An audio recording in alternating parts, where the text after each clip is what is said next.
जुर्म की कहानियों में एक बात अक्सर लिखी होती है कि मुजरिम चाहे कितना भी शातिर क्यों ना हो, कोई ना कोई गलती ज़रूर करता है और उसकी यही गलती सुराग बनकर उसे जेल की सलाखों के पीछे पहुंचा देती है। अपराध की ये कहानी कुछ ऐसी ही है। तारीख थी 30 सितंबर 2013। वक्त दोपहर के लगभग 1 बजे और जगह कर्नाटक में बेंगलुरु से 183 किलोमीटर की दूरी पर बसा हासन शहर। पुलिस को खबर मिलती है कि यहाँ एक घर में महिला की लाश मिली है। मौके पर पहुंची पुलिस छानबीन करती है तो पता चलता है कि ये लाश 32 वर्षीय महिला तेजस्विनी रंगा की है। उनके गले पर धारदार हथियार से वार कर उनकी हत्या की गई थी। जिस वक्त तेजस्विनी की हत्या हुई, उनके दोनों बच्चे स्कूल और पति काम के सिलसिले में बाहर गए हुए थे। दिन दहाड़े घर के अंदर घुसकर की गई महिला की हत्या के इस मामले से इलाके में हड़कंप मच जाता है। पुलिस छानबीन करती है तो घर के अंदर मेज पर कॉफी के 3 खाली कप मिलते हैं। घर की अलमारियों का सामान बिखरा हुआ था और गहनों सहित कीमती चीजें गायब थी। शुरुआती तफ्तीश में एक बात साफ हो जाती है कि इस वारदात को अंजाम देने वाले लोग जान पहचान के थे। इन लोगों ने पहले हत्या की और इसके बाद घर का कीमती सामान लूटकर फरार हो गए, लेकिन हत्यारों तक पहुंचने के लिए सुराग काफी नहीं था। पुलिस इलाके के सीसीटीवी चेक करती है तो कोने के एक मकान पर लगे कैमरे में एक संदिग्ध टाटा इंडिका कार नजर आती है। ये कार वारदात के वक्त इस इलाके में 2 बार दिखाई दी थी।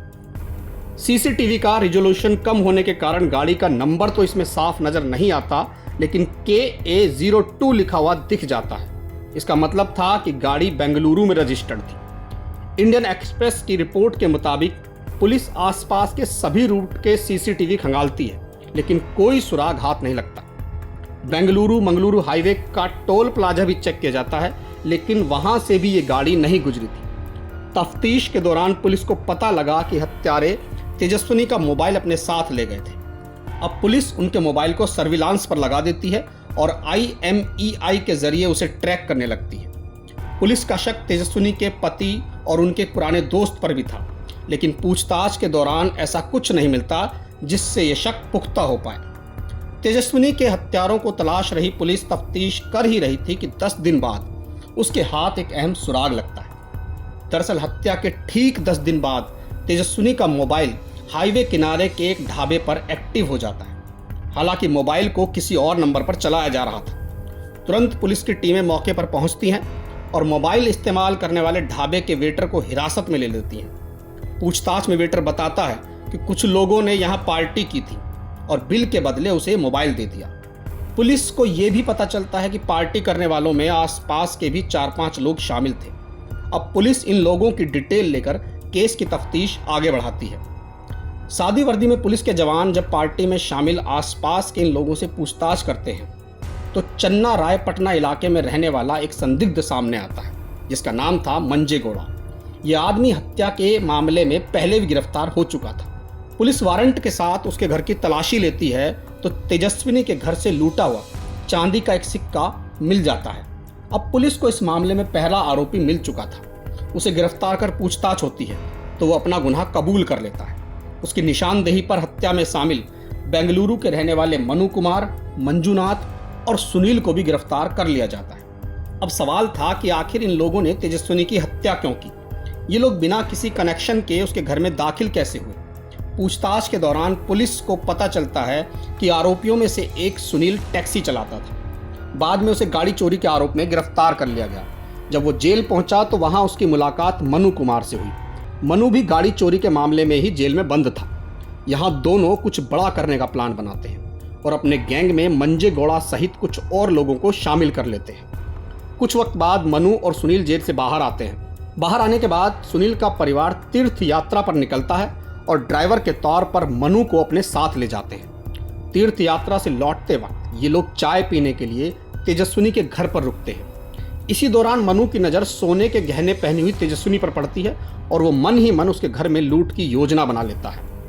30 सितंबर को मनु, मंजेगौड़ा, मंजूनाथ और सुनील बेंगलुरु के घर में लूट करने पहुंचते हैं, लेकिन किसी वजह से उनका प्लान फेल हो जाता है।